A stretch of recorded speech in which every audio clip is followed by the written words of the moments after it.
In August of 1979, a man was lowered into a drill shaft beneath the New Mexico desert and came face to face with a 7-foot gray alien.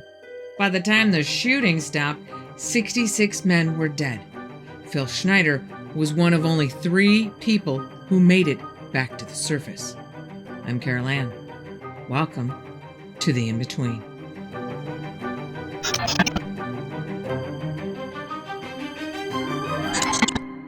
For years, I've been asked to dive into the story behind Phil Schneider, the outspoken survivor of the war at Dulce Base. I didn't know anything about Phil or his story, but I didn't dig into it until now because I had this sneaking suspicion that if I did, it would be a giant can of worms. I wasn't wrong. But for those of you who've been asking for it, here we go. It's 1979. The desert outside Dulce in northern New Mexico. A geology team hired by Morris and Knutson is brought in to drill exploratory shafts beneath the Archuleta Mesa. Government contract, routine work. Except nothing about this is routine. The drilling equipment keeps breaking. Not wearing down, not malfunctioning, just breaking.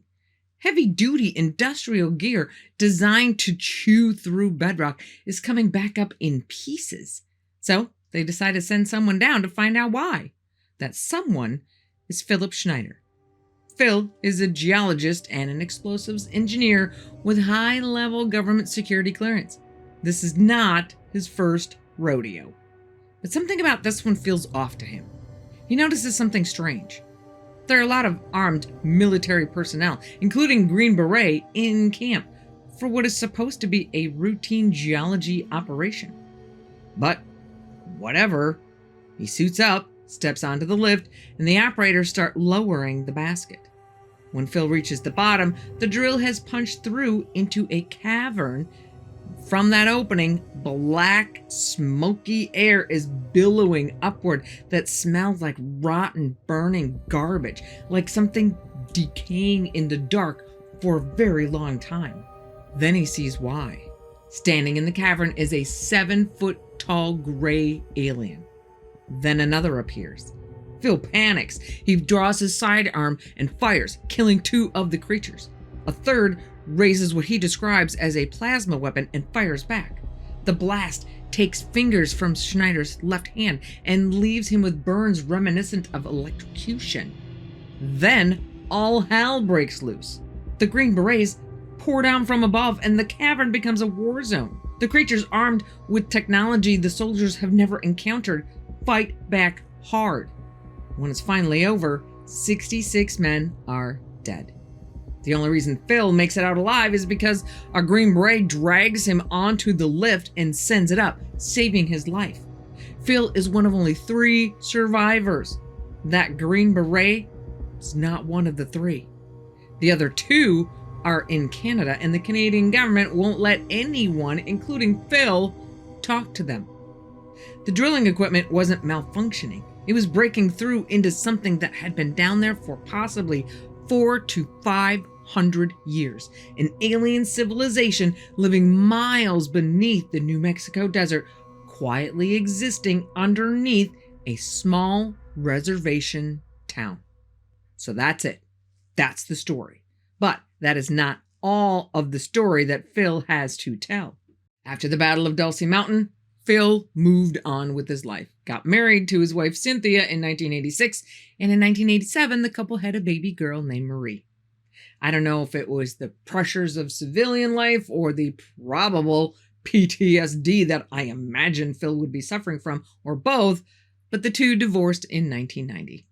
By this time, Phil's body has degraded enough that he's on disability, but he keeps himself busy working on a small UFO news magazine with his best friend, Ron Rummel. But in September of 1993, Ron is found dead in a park. It was reported that he'd pulled the trigger, self-inflicted. But that makes no sense. He had a daughter he adored, a magazine that was actually gaining some traction, and he was working on a book. Family and friends say he was happy as a clam.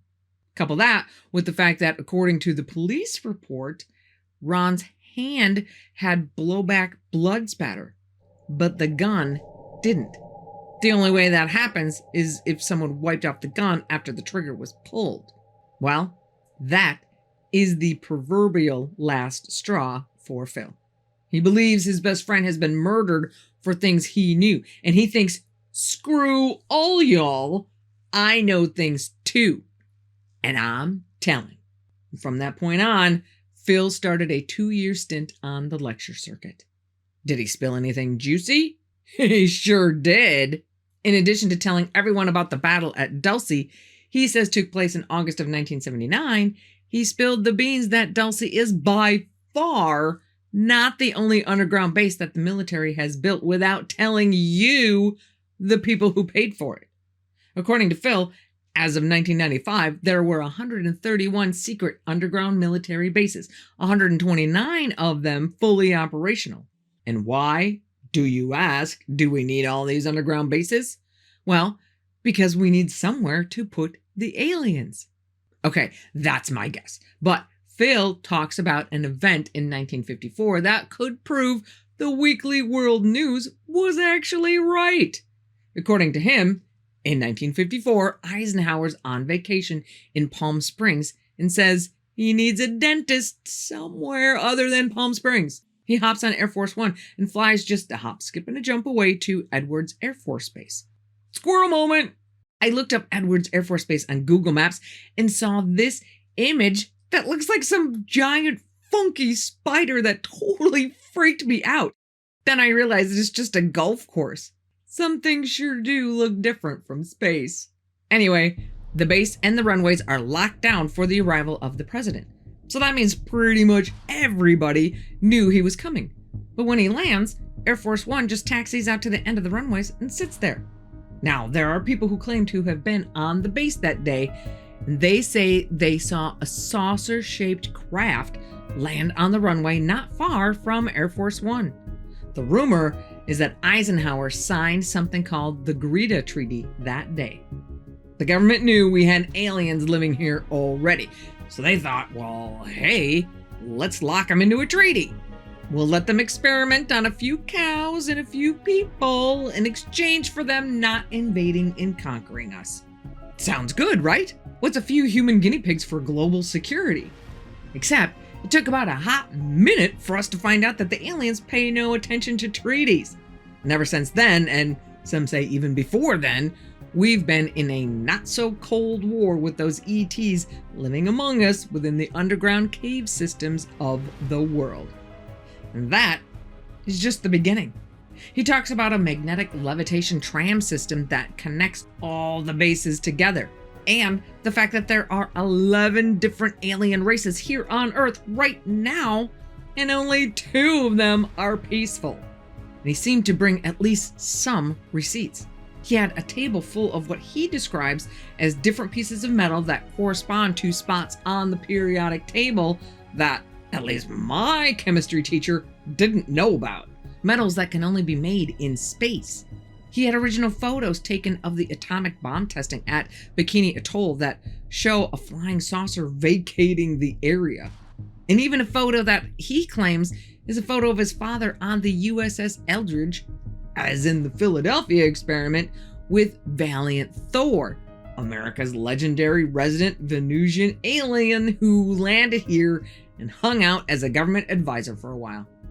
Phil even has a map that shows the locations of possible UFO bases, cattle mutilation sites, areas of high UFO activity, possible portal sites, and even possible entrances to inner Earth. We have one of those right here in Minnesota, not that far away. Now I want to know where it is so we can take a field trip and go check it out. Phil's overall message and reason for blowing the whistle on all of this? Because according to him, one of the 9 hostile races, the Dracos, or the Draconian Reptilians, are here patiently waiting for Earth to get its act together and get organized under one world government. As soon as that happens, those in charge, who Phil identifies as a Bilderberger type group called the Bavarian Black Nobility, have already cut a deal with the Dracos to hand over majority control of the planet in exchange for retaining 25% of that control. Now, Phil goes into a lot more detail in his roughly hour-long presentations, and there are at least 2 of them readily available on YouTube if you want to go have a listen. So that's all the deeper I am going to go here on Phil's claims. So the question is any part of this true? Well, to get any kind of an answer, let's first start by looking at Phil himself. Phil was born on April 23rd, 1947 at Bethesda Naval Hospital in Maryland. His dad, Oscar, was a U.S. Navy captain and medical officer specializing in nuclear medicine, who also worked on designing nuclear submarines, which already brings us to our first problem. But we'll get to that in a minute. Phil is a self-taught geologist, explosives expert, metallurgist, and structural engineer who manages to gain experience in underground tunneling. Between this particular skill set, and maybe with a little help from his dad, he manages to get a high security clearance and a job working on black budget, deep underground military bases, or DUMBs. This career path is what brings him to that desert stretch near Dulce, New Mexico, that fateful firefight date. Obviously, he goes on to get married and have a daughter and eventually embarks on that 2-year speaking tour. Phil is found dead in his apartment on January 17, 1996 in Wilsonville, Oregon, about 10 miles southwest of Portland. Obviously, there is way more to Phil's life than this, but it's the Cliff Notes version. And right away, we start running into problems. One criticism is that it would be highly unlikely for him to get a high security clearance without a formal education. But I don't think that's necessarily true. Things were a lot different in the 70s and 80s, when many times all you had to do was show people you knew what you were talking about. Jobs weren't as dependent on a piece of paper. Not to mention the fact that his dad spent 30 years in the Navy. Is it really out of the realm of possibility that his dad could have called in a few favors and gotten Phil a job? I don't think that's unlikely at all. Some people talk about how his claims of education can't be verified, implying he lied about his education history. But that's not entirely accurate. Phil never claimed to have attended any schools specifically. It is true that he said things in his lectures like, half my schooling was in such and such. But from my point of view, if I was somebody trying to bring this news of impending disaster to as many people who will listen, is it possible that maybe I might polish my wording to make me seem a little more official, to try and get more people to take what I am saying more seriously? I don't think that's too big of a leap to make. However, the problems just get bigger from here. In his lectures, Phil put forth the claim that his father was not just a medical officer in the Navy, but had been a U-boat commander for the Nazis during World War II, whose sub was responsible for sinking somewhere between 65 and 68 Allied ships. Phil says his dad was captured by the Allies and repatriated to the U.S. through either Operation Paperclip or something like it. Phil says he didn't know any of this until his dad's deathbed confession, at which time he directed Phil to a file cabinet in his basement where Phil could find all kinds of documentation that would back up his claim. Phil also says his dad was involved in the Philadelphia experiment. He says he has that picture of Oscar in a room with Valiant Thor inside a meeting room on the Eldridge to prove it. The first problem is that the Eldridge, being a cannon-class destroyer, which is on the smaller side, didn't have a room anywhere on board that was as big as the room in the picture. The second problem is that the picture, which he says was taken in 1943, shows fluorescent lighting fixtures. Fluorescent lighting wasn't used on Navy ships until the 60s. He says his dad, Oscar, is sitting in the second row, with Valiant Thor in the first row. And this is just my personal opinion from looking at the image, but in my humble opinion, the guy in the first row does not look like any of the other photos of the man purported to be Valiant Thor. I don't know. I'm just using my eyes. And the idea that Oscar was anything other than a medical officer with expertise in nuclear medicine is rejected by Phil's own family. UFO researcher Norio Hayakawa has testimony from another researcher who is in contact with both Phil's brother George and his sister Polly.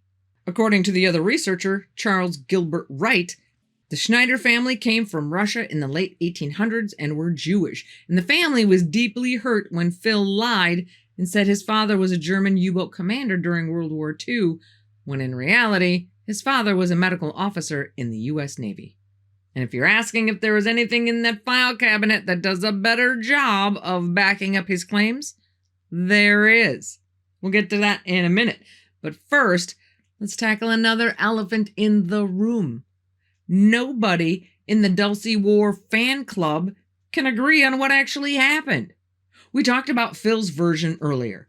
He's sent down into a tunnel they've been working on to find out what's wrecking their machines, only to find out that they had drilled into a natural cavern inhabited by aliens who didn't take kindly to the intrusion and started shooting. However, there are two other versions of the story. One comes from a guy named John Lear. If that name sounds familiar, it's because his dad invented the Lear jet. According to John, there were 44 scientists in an underground auditorium listening to a presentation being given by a Gray. At some point during the presentation, a Delta Force guy, acting as a security guard, walks in the door with a sidearm. He didn't point it. Apparently, just the act of having the ammo in the gun in its holster is a do not pass go kind of infraction for the Grays, and they kill him instantly. The rest of the Delta Force guys see this execution and immediately swarm in for retaliation. But they are outgunned. By the time the smoke clears, 22 Delta Force soldiers and all of the 44 scientists are dead. So according to John, it wasn't a war as much as it was an accident. Thomas Costello, a whistleblower who worked as a security guard at Dulce Base and writer of what has become known as the Dulce Papers, which is a collection of photos, a video, and schematic drawings of the base layout, talked about the altercation a year later in an interview. According to him, a growing number of humans and some sympathetic aliens were just done with the way things were being run at the base. Things like abducted humans being held in cages, human-alien crossbreeding gone wrong, and increasing alien control. This led to the formation of a resistance group that waged an assault that ended poorly for them, with about the same amount of people being killed as in the other stories. One difference is that Tom says about a dozen people escaped and immediately went into hiding. Well, so which one is it? I realize that the outcomes are almost the same across all three stories, but the stories themselves are pretty different. Which one are we supposed to believe? But before you start calling me out for calling them out, let's look at a couple of reasons that, to me, give me some reasons to think that the story might actually be true. First of all, we know something weird is happening in the area.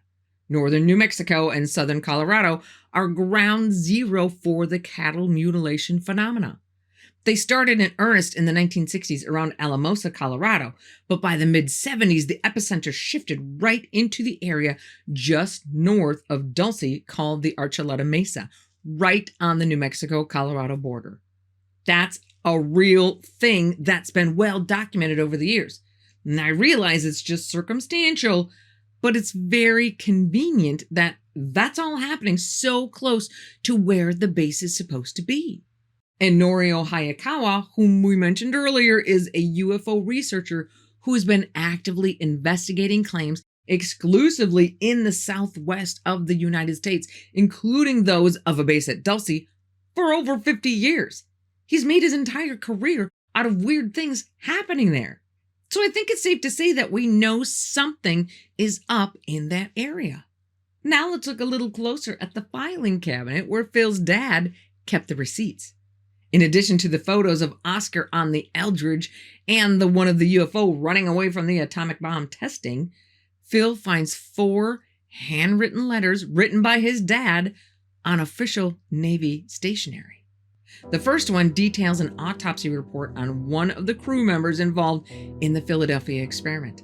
The letter is actually asking for help in identifying 4 gold-tipped transistor-looking implants found in the crew member's brain. The second, addressed to Lieutenant General Nathan Twining, talks about all personnel associated with the Eldridge are being ordered by Hoover himself to get psychological testing. A third letter is addressed to Edward Condon, letting him know that 7 survivors of the Philadelphia experiment escaped the psychiatric facility that they were being held at, and their capture has been classified by Hoover as an A1 prime directive. And his thanks for their receipt of something called a spatial analyzer from Nikola Tesla himself. And the fourth letter is basically a directive to quarantine all ship personnel and materials from the USS Furseth until further notice. Not sure why this is important, as the date on the letter is December 12, 1944, well over a year after the Philadelphia experiment. Except, this is the date that Carlos Allende, aka Carl Allen, who supposedly was on the Furseth at the time that the Philadelphia experiment was going on, right next to him, so he was a front row witness to the entire thing. He wrote a letter talking about naval security to Morris Jessup, author of the book called The Case for the UFOs, who decided to off himself in a parking lot when he was literally supposed to be on his way to dinner with a friend to give them some important information and documents for safekeeping. But I digress. So if these letters are real, they would be the smoking gun to prove that the Philadelphia experiment actually happened. Obviously, the fact that Phil has those letters lends him some serious credibility. Now, there is no record of Phil working for the government on these secret projects, but scrubbing history seems to be a favorite pastime for the black budget controllers. Just look at Bob Lazar. For those not familiar with Bob, he's a whistleblower that came out in the late 80s to tell the world that the US government is in possession of extraterrestrial aircraft and are actively trying to reverse engineer their technology. He knows because he's one of the reverse engineers. He says he got master's degrees from both MIT and Caltech, and then got hired at Los Alamos National Laboratory's Neutron Science Center before being recruited to work at the S4 underground facility not far from Area 51, working on propulsion projects. But now, MIT, Caltech, and Los Alamos National Laboratory's Neutron Science Center all say they have no record of Bob. However, there's an internal phone directory from the Neutron Science Center showing Bob's name. And it's not like the name Lazar is all that common. And he was featured on the front page of the Los Alamos Monitor, the local paper in Los Alamos, in 1982 for installing a jet engine on his Honda Civic. Everybody needs a hobby, right? The article states that Bob is an employee of Los Alamos Meson Physics Facility, which is now known as the Los Alamos Neutron Science Center. So there is evidence that Bob's past has been purposefully erased. So is it really such a stretch to think that Phil's history has been scrubbed too? And Phil's ex-wife, Cindy, says she has W-2s to prove he worked for Morrison Knudsen. So who says Phil is going to have anything that specifically says he worked on any government projects? He could have been a third-party contractor, which means that the direct link is never going to be there. Can you say plausible deniability? Now, for as many doubts as I may have as to the veracity of Phil's claims, it doesn't take a genius to see that there are some serious issues when it comes to the investigation into his death. On January 17th, 1996, 2 months after his last recorded presentation, Phil's body was found in his apartment by a friend and his apartment building manager. Apparently, he'd been dead for almost a week already. They called the police, and an unnamed detective responded. I just have to point out here that the original police report is not public, so we only have hearsay to go on. It was the law in Oregon at the time that pretty much any death at home has to be investigated by a medical examiner before the body could be moved from the home. In Phil's case, it looked to the responding detective to have been a stroke or maybe a heart attack. He didn't see any evidence at the scene that would point to anything different, like signs of a struggle or other injuries to Phil's body. But he followed the law and he called the coroner. It's reported that the coroner for Clackamas County, George Coleman, was called and refused to come to the scene. So they had the body moved without taking a single picture and taken to a funeral home. Once the funeral home started to prepare Phil's body, they found surgical tubing wrapped around Phil's neck. In the funeral home world, that's a no-no. That's like tampering with evidence. The funeral home director then calls the police, pissed because this little detail had been missed. The police then had Phil sent to the coroner for further investigation, but he was sent to the Multnomah County coroner. I'm not really sure that in and of itself this is a big deal, except it was pretty well known that Clackamas and Multnomah counties were in some sort of a feud or rivalry. Would that have affected how the coroner, Karen Gunson, would do her job in examining a body from her rival county and not care about the outcome and just kind of phone it in? Not likely. But Dr. Karen is the one responsible for changing the cause of death from natural causes to self-inflicted. The theory is that the bloated condition of the body at the scene hid the tubing within the folds of the neck, making it invisible to responding investigators. However, I've seen the autopsy photos, and can I just tell ya, I don't think I will ever get used to seeing a dead body. The photos are out there if you want to see for yourself, but in this case, just let me take one for the team and save you from something that you can't unsee. In the autopsy photos, the tubing around his neck sticks out like a sore thumb. And the bloating theory doesn't make any sense because cooling a bloated body does not decrease the bloat. It only slows the progression of more bloat. Anyway, I just don't understand how no one saw the tubing at the scene, unless the tubing wasn't there. Food for thought. Anyway, the other thing that sticks out to me, and maybe it's because I haven't seen a lot of dead bodies, is that there's a fairly decent blood trail coming down from the corners of Phil's mouth. That doesn't usually happen in cases of strangulation. Phil was found next to his bed with his head face down in his wheelchair that was next to the bed, and the rest of the body at an awkward angle under the bed. There was blood on his face and blood on the floor, but no blood on the wheelchair itself. Huh, how does that happen? Physically, Phil was a mess. He had cancer, brittle bone syndrome, and multiple sclerosis. So he had lots of prescription meds sitting right on his nightstand that he could have taken and just gone to sleep forever. Strangling yourself without hanging is not an easy way to go. He also had limited mobility in his shoulders. So ask yourself, how probable is it that Phil could wind a piece of tubing around his throat 3 times and tied in a half knot enough to cut off his air supply with limited shoulder range and, as a lefty, most of his left finger's gone? According to the medical examiner, the tubing was tied so tight even she had a tough time removing it. Assuming the tubing was always there, and that is an assumption, is it possible he chose this method to make it look like his actions were actually murder instead? Sure, but if that was the goal, I can think of several ways he could have done it better.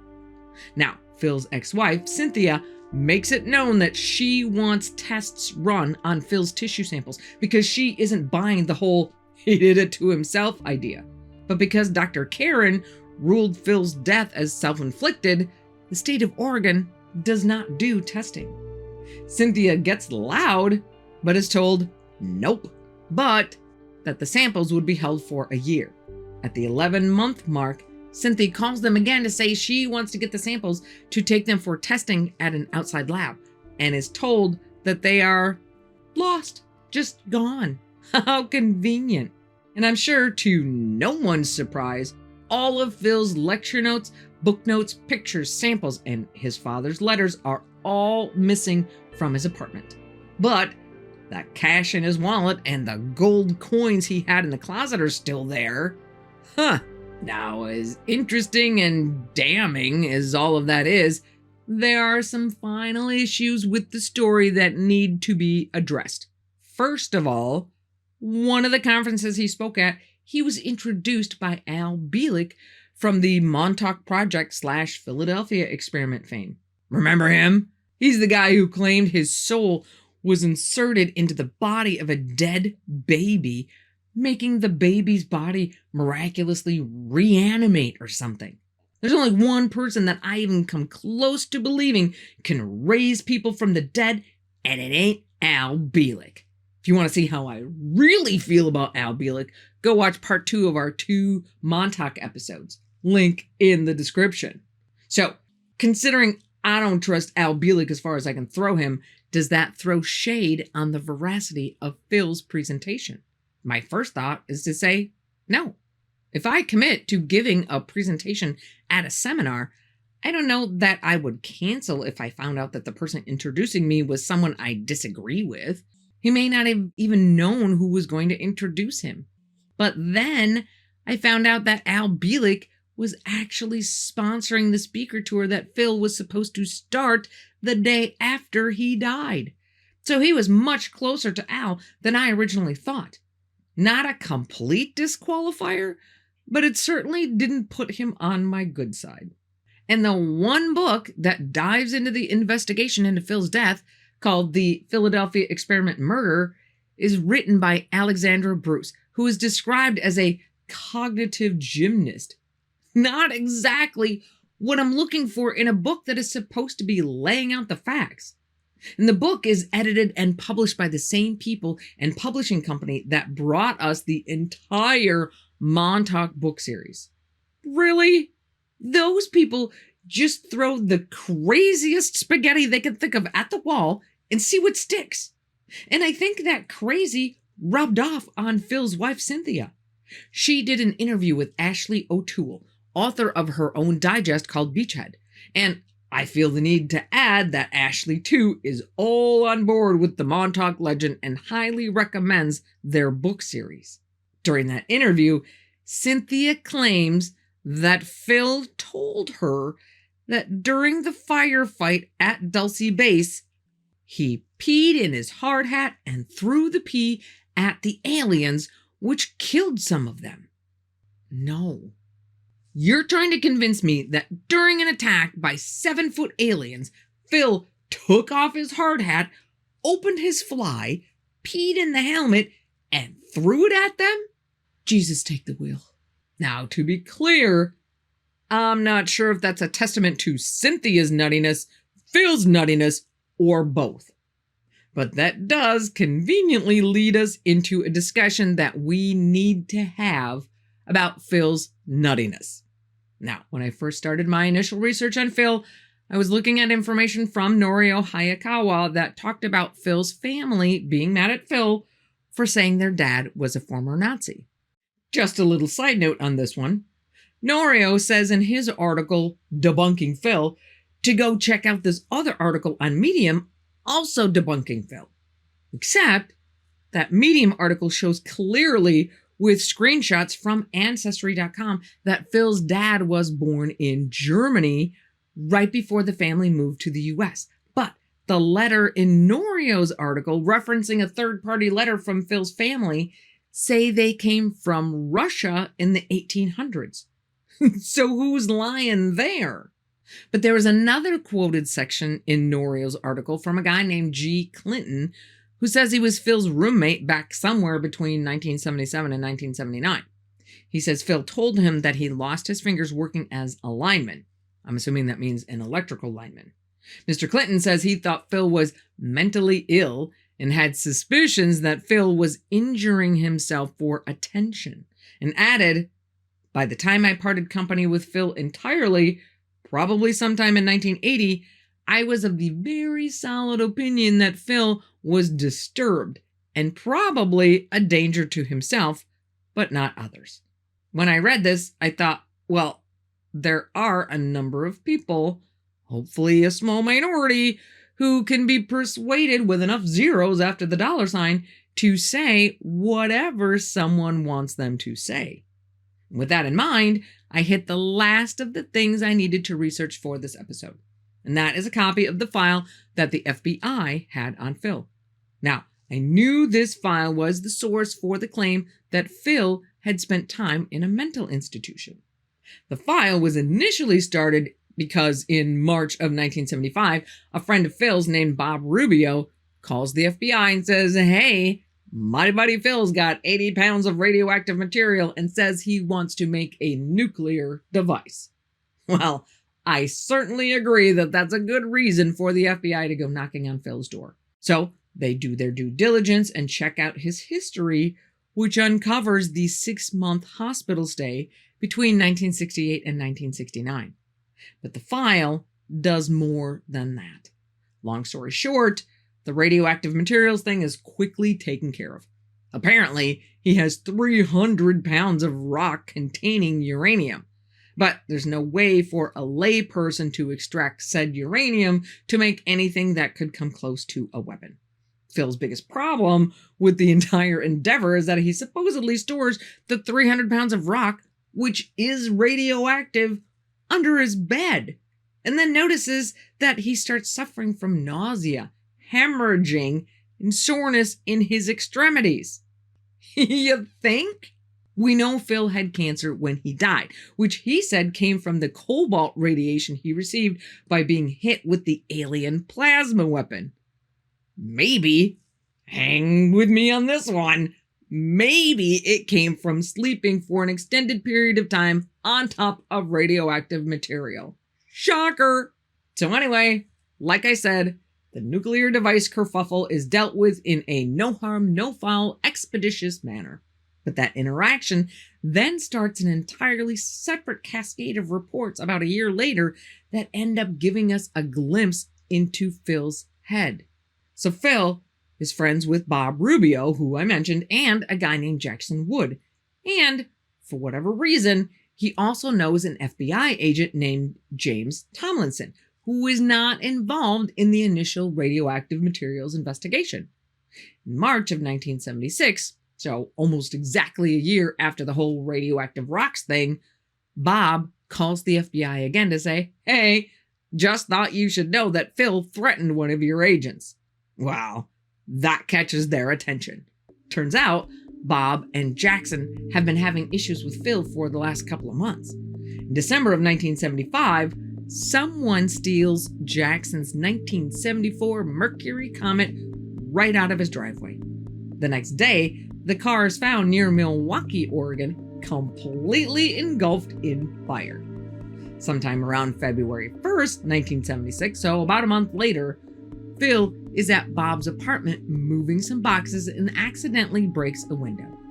Bob's landlady reads Phil the riot act, and the next morning, all of the windows in her car are smashed, with one of the tenants reporting seeing a man, generally fitting Phil's description, busting the windows with a hammer. Bob and Jackson both believe that Phil is responsible for both torching Jackson's car and breaking the landlady's car windows. Then, on February 15th, so 2 weeks later, Phil is over at Bob's house. Everything's hunky-dory until Phil goes to the bathroom. According to Bob, when he comes back out, he is all kinds of crazy and looks deathly pale. He tells Bob he's going to burn out him, Jackson, and James, the FBI agent, and that they are going to get it. Phil is raging, freaking out everyone in Bob's apartment building, so Bob kicks him out. A little while later, the police come knocking on Bob's door to investigate an assault allegation made by Phil, which is when Bob calls the FBI to give them a heads up. Of course, the FBI have a chat with Phil, who says, "I never threatened anyone. Bob is the problem. He attacked me and threw me out of his apartment. He's the one who threatened your agent." And quote, "Bob is off his bean and should be committed." Now, Bob has known Phil for over 10 years. They met when they were both students at Portland State University when they both worked in the AV department. Respect! And later became roommates in the dorms. Bob said everyone knew Phil was weird, but smart. He also said that the entire time he's known Phil, he has known him to physically abuse his body for the purposes of gaining sympathy. Okay, that's quite the interesting backstory. Maybe it's true, maybe it's not. And as I was contemplating if this information on Phil's early life really has any impact on the story of his later life, something snapped into place. The FBI report starts with the information about Phil having been committed before and clearly states that it is known that, quote, under stress, Schneider would mutilate himself for self-attention and had amputated 2 fingers and a thumb. The date of the report is March 27th, 1975, long before the Dulce War. So now we have 2 independent sources that state Phil had lost those fingers before 1979. Of course, my next question was, why should I trust the FBI report if we know that they have falsified records before? And I gotta admit, that was perplexing me for a bit. But then I remembered one tiny little detail from that report. On page 8, when they're still talking about the radioactive rocks, whoever types the report types a slash in the middle of the line to insert a word in the sentence. Remember, this is 1975. Word processors won't be a thing for another 5 to 10 years. They're still using manual typewriters. So if you make a mistake, you either have to find a way to erase it, or you used methods like this little shorthand shortcut to insert a forgotten word. That tells me that this report was typed in 1975. Is it possible it's been faked? I guess it's possible, but I have a really hard time believing that someone would think to add this level of detail to a faked report. I'm just not buying that. So we have 2 independent sources stating that Phil was, at best, mentally unstable and had lost his fingers prior to 1979. To me, that means Phil was lying. And if he's lying about his fingers, what else is he lying about? And just like that, the whole house of cards comes tumbling down. So it comes down to, who do you trust the most? Unfortunately, it's pretty obvious that the federal government's track record is, shall we say, suboptimal. But it seems to me that Phil had some pretty serious credibility issues of his own. In fact, that old roommate of his even came out and said he was a liar. A nice guy, but a liar. Now, 2 things can be true at the same time. Phil Schneider could have been a nutbag, and someone might have wanted him dead. Between the fact that he was just about to start on a speaking tour, which would have given him the attention it seemed he craved his whole life, the weird way he died, and the blood around his mouth and on the floor that had no reason to be there if he strangled himself, I really don't believe that Phil killed himself. My only problem is, if Phil was lying about what happened at Dulce Base, why would the government want to kill him? And I confess, that's a question I can't answer. Maybe it wasn't the government who killed him. Although given that Phil was basically wheelchair bound at this point in his life, it's not like he was out and about getting into trouble. Trouble would have had to come to him, and I have no idea what that trouble could have been. So I am left in the in-between. Did Phil run afoul of the powers that be who decided to initiate damage control? Or was he just an unstable individual trying to fill a need for attention so large that it could never be filled? Do I think UFOs are real? Yes, I do. I don't know whether they come from within or from without, but I believe millions of people around the world have seen something real. But for our sakes, I hope Phil and the rest of the Dulce Base fan club are liars. Because if there is a Draco race waiting in the wings to take us over, I just want them to know, never underestimate the human race. Humans are a unique and special species, and I don't think we're ready to give up without a fight. So what do you guys think? Did the Dulce War really happen or not? In either case, our thoughts and prayers go out to Phil's family, especially his wife Cynthia and daughter Marie. I hope they have found some sense of peace in all of this chaos. If you would like to keep on a marathon of strangeness, go watch this episode right here.